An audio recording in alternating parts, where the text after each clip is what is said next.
बिस्मिल्लाहिर्रहमानिर्रहीम। अस्सलामुअलैकुम। दी अरब info channel में मैं आप सबको खुश आमदीद कहती हूँ। उम्मीद करती हूँ आप सब बिल्कुल ठीक होंगे।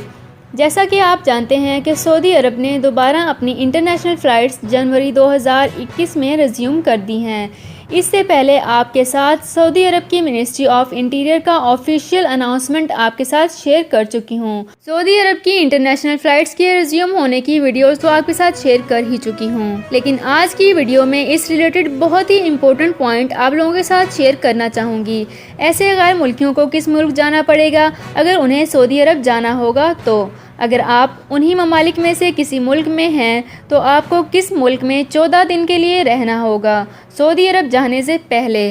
तो इस रिलेटेड तमाम डिटेल्स आज की वीडियो में मैं आप लोगों के साथ डिस्कस करूंगी, लेकिन उससे पहले आपसे एक छोटी सी रिक्वेस्ट है कि अगर आप हमारे चैनल पर नए हैं तो हमारे चैनल दी अरब इन्फो को सब्सक्राइब कर लीजिए, वीडियो को लाइक कर लीजिए, वीडियो को मुकम्मल देखने के बाद अपने दोस्तों के साथ ज़रूर शेयर कर लीजिए, बेल आइकन को ज़रूर प्रेस कर लीजिए ताकि हमारी हर नई आने वाली इन्फॉर्मेटिव वीडियो सबसे पहले आप तक पहुंच सके।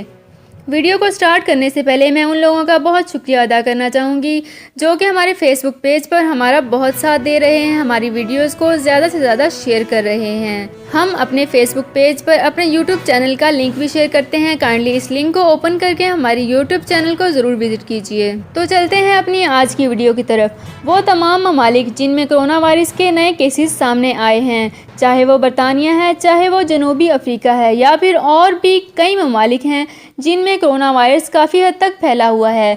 इन ममालिक से आने वाले गैर मुल्कियों के लिए अभी भी डायरेक्ट दाखिला बंद है। सऊदी अरब में जाने के लिए गैर मुल्कियों को करना ये होगा कि उन्हें 14 दिन के लिए किसी दूसरे मुल्क में रहना होगा, तभी उन्हें सऊदी अरब के लिए एंट्री मिलेगी। अब काफ़ी इम्पोर्टेंट पॉइंट सऊदी अरब की मिनिस्ट्री ऑफ इंटीरियर की ऑफिशियल वेबसाइट में हाईलाइट किया गया है, जो कि आज की वीडियो में आप लोगों से शेयर कर रही हूँ।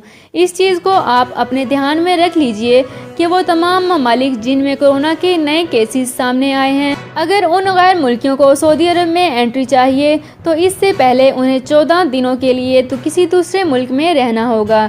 लेकिन कोई ऐसा गैर मुल्की जो कि किसी ऐसे मुल्क से ताल्लुक़ रखता है जहां कोरोना का कोई भी नया केस सामने नहीं आया, तो उनके लिए सऊदी अरब में जाने के लिए कोई दिक्कत नहीं होगी। तो व्यूअर्स, ये थी हमारी आज की वीडियो। उम्मीद करती हूँ आपको हमारी वीडियो बहुत पसंद आई होगी। अगर आपको हमारी वीडियो पसंद आई है तो हमारे चैनल दी अरब इन्फो को सब्सक्राइब कर लीजिए, वीडियो को लाइक कर लीजिए, वीडियो को मुकम्मल देखने के बाद अपने दोस्तों के साथ ज़रूर शेयर कर लीजिए, बेल आइकन को ज़रूर प्रेस कर लीजिए ताकि हमारी हर नई आने वाली इन्फॉर्मेटिव वीडियो सबसे पहले आप तक पहुँच सके। तो मिलते हैं एक नई वीडियो में एक नए टॉपिक के साथ। अपना बहुत ख्याल रखिएगा। अल्लाह हाफिज़। सऊदी अरब में मुकीम गैर मुल्कियों के लिए बहुत बड़ी खुशखबरी आ गई है। अब कोई भी शख्स जो अपने मुल्क जाना चाहता है और उसका इकामा एक्सपायर हो या इकामा वैलिड हो, शिरका बंद हो, मुसस्सा बंद हो या कफील छुट्टी ना लगा रहा हो या कोई भी मसला हो, तो आप हमारे साथ रब्ता करें। हम इंशाल्लाह आपको 3 दिन के अंदर अंदर एम्बेसी के जरिए आपका खरूज लगाकर आपको आपके मुल्क वापस भेज देंगे। कोई भी इंडियन, पाकिस्तानी, नेपालियन, बांग्लादेशी, श्रीलंकन या किसी भी मुल्क का हो, वो आसानी से बगैर किसी परेशानी के अपने मुल्क वापस जा सकता है। जी हाँ, स्क्रीन पर आपके सामने जो नंबर शो हो रहा है इस पर आप कांटेक्ट करें। इंशाल्लाह 3 दिन के अंदर अंदर आपको आपके मुल्क वापस भेज दिया जाएगा। मतलूब केस वाले रब्ता ना करें। शुक्रिया।